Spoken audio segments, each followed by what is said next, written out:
A lot to say, and we also talk with Tiffany Smiley. We'll have that in our next hour. At 71, Patty Murray has been a senator for almost half her adult life. She's the 6th highest ranking lawmaker in the Senate, 3rd among Senate Democrats.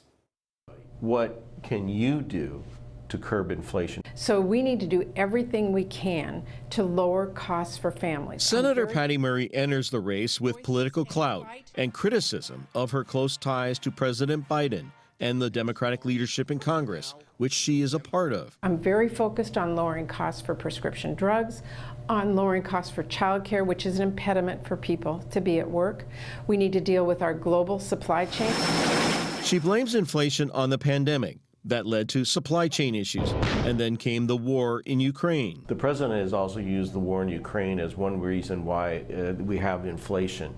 If that is such a big reason for inflation, why shouldn't the U.S. take a more aggressive role in Ukraine? We need to do everything we can, but we also have to make sure we do not engage in a war with Russia ourselves. That is not something that I would support. How much should the United States be spending on the war in Ukraine? Is there going to be a limit? She did not say yes or no. We are not in this alone, and this administration has worked very hard to make sure our European allies are doing their part as well. Part of the criticism of Democrats in general has always been tax and spend. I hear the tax and spend. It's constant, it's been there for decades, but I will remind all of us that one of the reasons we have real challenges with our country right now is because of the tax cuts to the richest Americans and biggest corporations that was passed by Republicans under President Trump.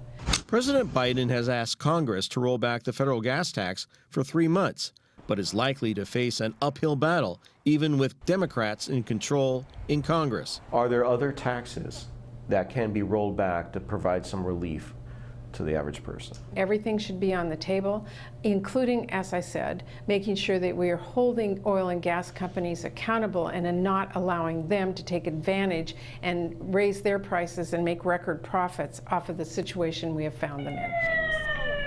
Polling throughout the state has shown public safety is the #1 concern among voters. I support a ban on assault weapons. I want to make sure that people who get access to guns have more training and have the capability to make sure that we are protecting our American citizens. How can you ensure someone, a mom walking down the streets of Seattle or Yakima, will feel safe with their kids? Police are asked to do so many things today that they were not asked to do 20 years ago or even 10 years ago. The use of drugs and alcohol and other things that we have seen increase, we have to make sure we have the kind of help in our local communities to deal with those issues.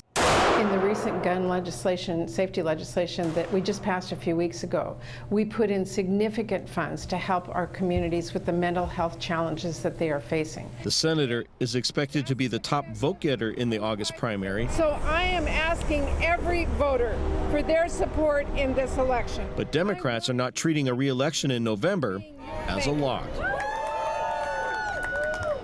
So she blamed inflation and the pandemic causing supply chain issues and supports the idea of spending that Biden administration has been doing on infrastructure. That kind of spending is what critics are saying actually is what's causing inflation. I also challenged Murray's most likely Republican challenger, Tiffany Smiley, on the issues. She gave us 90 minutes of time. The senator only gave us 15 minutes. We'll have Smiley's reaction to the issues tonight in our news at 6:30. Back to you.